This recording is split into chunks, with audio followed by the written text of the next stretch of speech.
All right, everybody, welcome back to the Monday Morning Commute. This is a vacation edition. So it's July 4th weekend. I'm actually in St. Petersburg, Florida. And I thought for a July 4th episode, I wanted to talk about something very American, and that is the pickup truck, okay? In particular, we're going to talk about Silverado EV. And we've had a lot of experience with EVs. I'm actually sitting in a Polestar 2 at an Electrify America station this morning. It's the first time I've ever rented an EV, and definitely some quirks and things that you got to think about if you're going to do that. It's 6:30 in the morning. I'm charging this thing up so that when we go back to the airport, it's charged up enough that I don't get charged a bunch of money. Okay, so maybe in a future episode we'll talk about that, but I'm just telling you those things because we do have a lot of experience with EVs. And coming back to the Chevy Silverado, it just came on the market. It's just now starting to show up at dealerships, and I think it's a real game changer. Somebody asked me actually this weekend, they said, hey, of all the manufacturers, which one out there do you think is making the most progress, or they're set up best for success?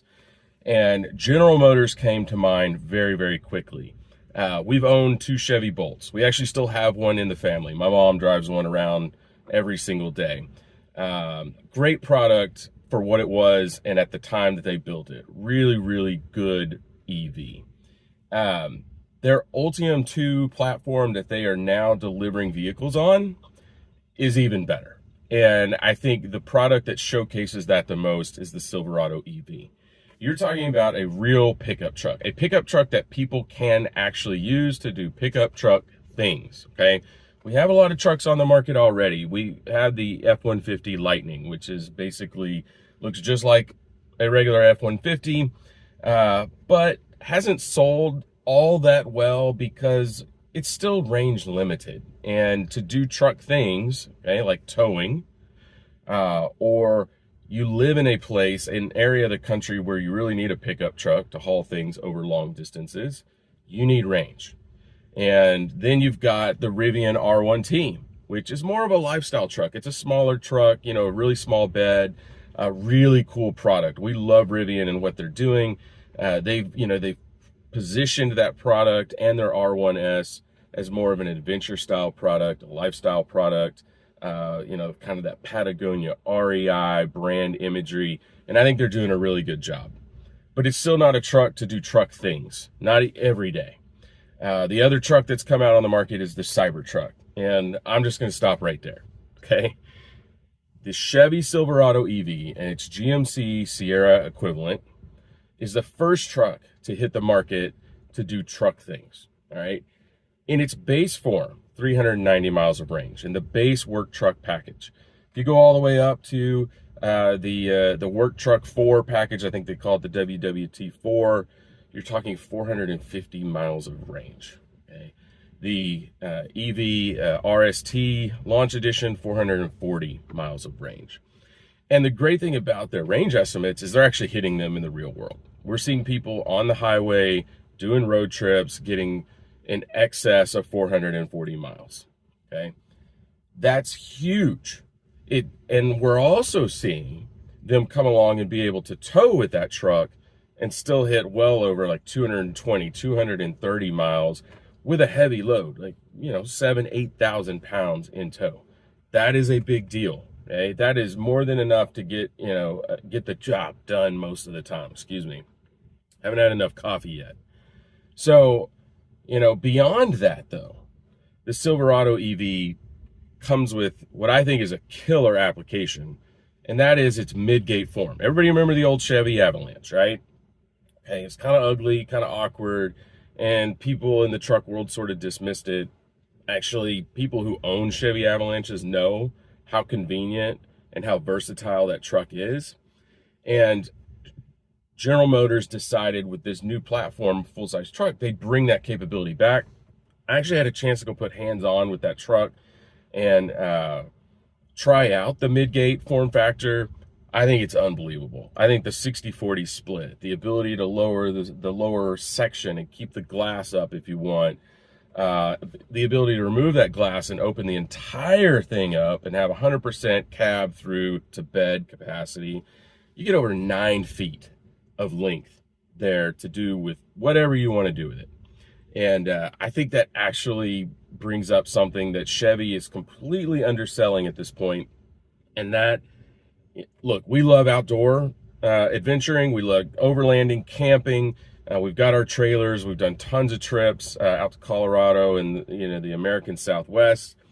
I think this is the first truck that in the EV space could be a legitimate overlanding platform. Not in the first edition, not with 24-inch, luxury wheels, all that. But Chevy does have a Trail Boss edition coming out. And if they do this right, and I got a couple of asks of them, if they do this right, I think they're building something that people could legitimately take out with that midgate. They could camp in it, okay?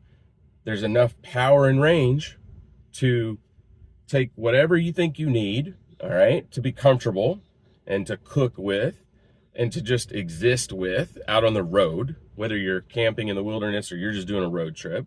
I think the platform can do it. And I think it's a real game changer. Now, let's talk about that for a second, because you heard me mention the Rivian R1T earlier and the R1S. One thing Rivian's done really well is that through software, they've equipped those vehicles to perform these camping and outdoor and adventure scenarios really well.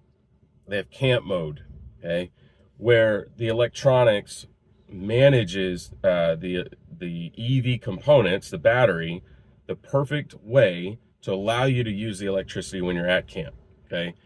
There's not a lot of extra stuff running. It turns off the exterior lights, the interior lights. I think they have a decent amount of capability to control things within their phone. So General Motors, you still got several months before you introduce the Trail Boss, maybe even a year for all we know.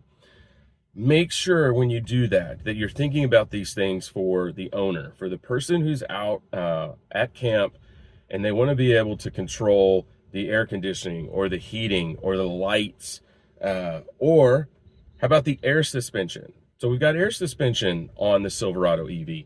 Let's make sure, please, that you're able to level out the vehicle at camp.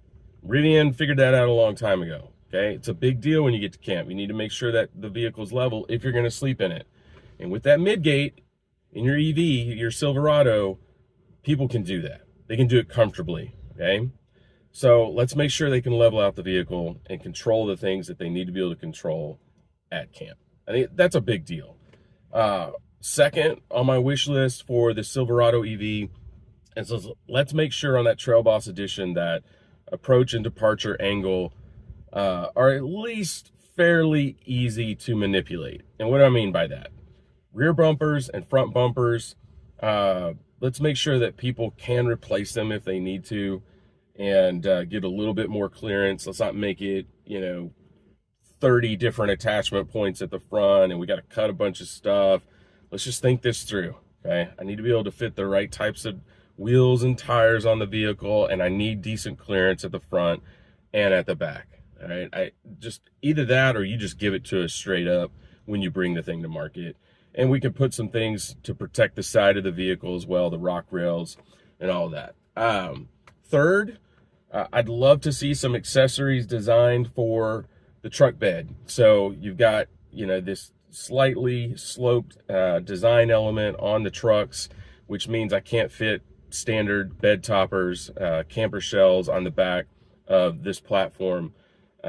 You have hinted that we're going to get customized accessories to facilitate that. Love to see it. And I hope you're thinking about how versatile and how adaptable those accessories can be for people who do want to go on these types of camping trips and long range road trips. With that midgate and a camper shell, I'm opening up a whole new world of possibilities. And so for folks out there who are going, well, okay, that's great. It's got the range and you can sleep in it. But what else, is really significant about that from an overlanding or camping perspective? Well, listen, we spend a lot of money and a lot of time thinking through unique solutions for cooking, for showering, for lighting, shelter, you name it, with overlanding vehicles. Go to any overlanding meetup in your area and you're going to see a lot of ingenuity and a lot of creativity. But what the EV world brings to the table is simplification, right? So think about having that midgate and a nice tonneau cover or camper shell cover and being able to sleep in the Silverado, okay? And taking advantage of the fact that I don't have to bring a diesel heater in the winter. Or I could power, electric blankets for people that need to stay warm. In the summers, I've got access to climate-controlled cabin.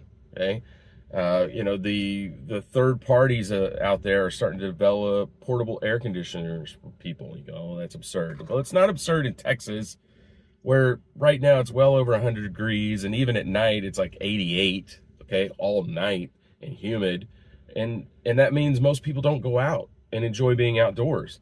Well, if you had something like an EV that could, you can sleep in and it's climate controlled and it's not running a generator all night and generating a bunch of noise and lights. Now all of a sudden, I'm not having to bring any of that extra equipment. And then you got cooking, right? So cooking requires propane for the most part. You're bringing propane cylinders. You're stopping and getting refills on the road if you need them, if you're out long enough.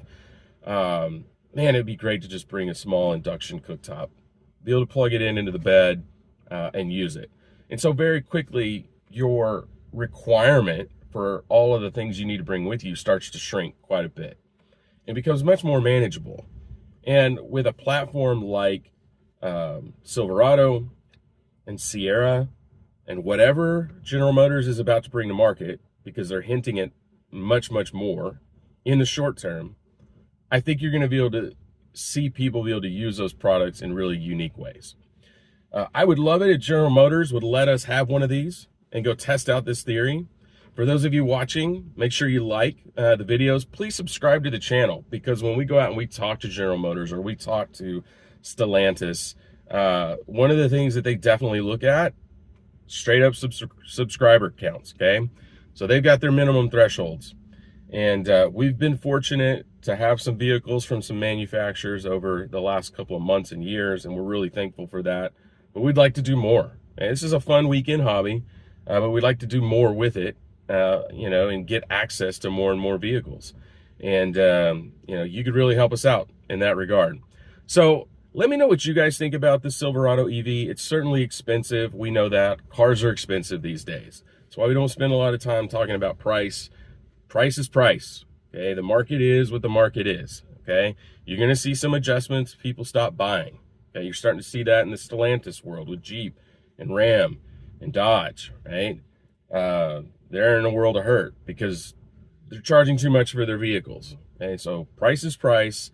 EVs, especially in the truck world, are still fairly rare, and so GM's going to charge a lot of money for these first editions of their truck until they can't anymore, until you stop buying them or they get enough of them out there in different models and different specs that they start to bring the price down. Okay, so it is an expensive truck, but I think it's one that has an unbelievable amount of capability, and it's the first EV truck on the market that can do truck things, and I think it can do even more than what Chevy is selling it as. So let us know in the comments what you think. Thanks for watching this vacation edition of the Monday Morning Commute. I think I might shoot a quick video just on this Polestar 2 and some of the quirky things about it, and if you're interested in that, make sure you're subscribed, and that'll hit next week. All right, thanks.